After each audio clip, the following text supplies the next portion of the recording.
ഹൂത്തികൾ വീണ്ടും ഇസ്രായേലിൻ്റെ കപ്പൽ ആക്രമിച്ചു എന്നുള്ള വാർത്തയാണ് വരുന്നത്. ടെല്ലവീവിലെ എയർപോർട്ട് ആക്രമണത്തിന് ശേഷം ഹൂത്തികൾ ഇസ്രായേലിൻ്റെ ഉടമസ്ഥതയിലുള്ള കപ്പലിലേക്ക് ഡ്രോൺ ആക്രമണം നടത്തിയിരിക്കുന്നു. കപ്പൽ ആക്രമണത്തിലൂടെയാണ് ഹൂത്തികൾ ഈ പ്രവർത്തനങ്ങളെല്ലാം ആരംഭിച്ചത് എന്നുള്ളതറിയാം. അതുപോലെ തന്നെ ഈ കഴിഞ്ഞ ദിവസം ടെല്ലവീവിലെ ഇസ്രായേലിൻ്റെ ഏറ്റവും പ്രധാനപ്പെട്ട എയർപോർട്ട് ആക്രമിച്ചിരുന്നു. എയർപോർട്ടിൽ നാശനഷ്ടങ്ങൾ ഉണ്ടാക്കി.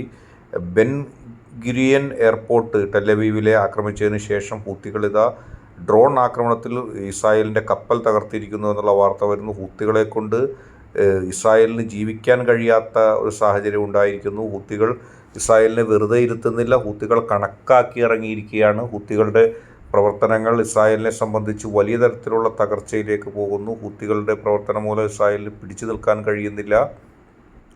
ഓരോ ദിവസവും ഹൂത്തി ആക്രമണത്താൽ ഇസ്രായേലിൻ്റെ സമ്പദ് വ്യവസ്ഥയും ഇസ്രായേലിൻ്റെ സംവിധാനങ്ങളും തകരുകയാണ്. കപ്പലുകൾക്ക് നേരെയുള്ള ആക്രമണം എന്ന് പറയുമ്പോൾ അത് ഇസ്രായേലിൻ്റെ വലിയ രീതിയിൽ സാമ്പത്തികമായിട്ട് തകർക്കുന്നതാണ്. കാരണം ഇസ്രായേലിലേക്കുള്ള ചരക്ക് നീക്കം മുഴുവനും നടക്കുന്നത് കപ്പലുകൾ മുഖേനയാണെന്ന് എല്ലാവർക്കും അറിയാം. ഇലിയാത്ത് എയർപോർട്ടൊക്കെ ഡ്രൈ ആയി കിടക്കുകയാണ് ഒരു വർഷമായിട്ട്. കാരണം ഹൂത്തികൾ അത് അനുവദിക്കുന്നില്ല.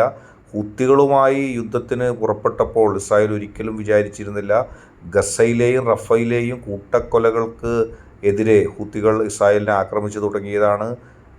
ചെറിയ രീതിയിൽ തുടങ്ങിയ യുദ്ധം ഇപ്പോൾ ഒരു മഹായുദ്ധമായി അവസാനം ഹൂത്തികളും ഇസ്രായേലുമായി യുദ്ധം, ഹമാസും ഇസ്രായേലും തുടങ്ങിയ യുദ്ധം, പിന്നീട് ഹിസ്ബുള്ളയും ഇസ്രായേലും തമ്മിലായി. അതിനുശേഷം വീണ്ടും യുദ്ധം സിറിയയിലേക്ക് പോകുമെന്ന് വിചാരിച്ചു. പക്ഷേ ഇപ്പോൾ ഹൂത്തികൾ അതിൻ്റെ പ്രധാന സ്ഥാനം ഏറ്റെടുത്തിരിക്കുന്നു. ഇസ്രായേലുമായി കൊമ്പ് കോർക്കുന്നതിൽ വലിയ തരത്തിലുള്ള ഒരു താല്പര്യം ഹൂത്തികൾ പണ്ടേ മുതൽ കാണിക്കുന്നുണ്ട്. കാരണം ഹൂത്തികൾ ഏതാണ്ട് 2000 കിലോമീറ്റർ അകലെയാണെങ്കിലും ഇസ്രായേലിനെ ആക്രമിക്കുന്ന കാര്യത്തിൽ അവർ ഒട്ടും പുറകോട്ടല്ല. അവർ ഇസ്രായേൽ എവിടെയുണ്ടോ അവിടെ ചെന്ന് ആക്രമിക്കാൻ തയ്യാറാകുകയാണ്. അതുപോലെ തന്നെ ഇസ്രായേലിനെ സംബന്ധിച്ച് ഇസ്രായേലിൻ്റെ ഒരു കമാൻഡർ തുറന്നു പറഞ്ഞതുപോലെ 1000 കിലോമീറ്ററിൻ്റെ അപ്പുറത്തുള്ള യുദ്ധത്തിനുള്ള ശേഷി ഇസ്രായേലിന് സത്യത്തിലില്ല.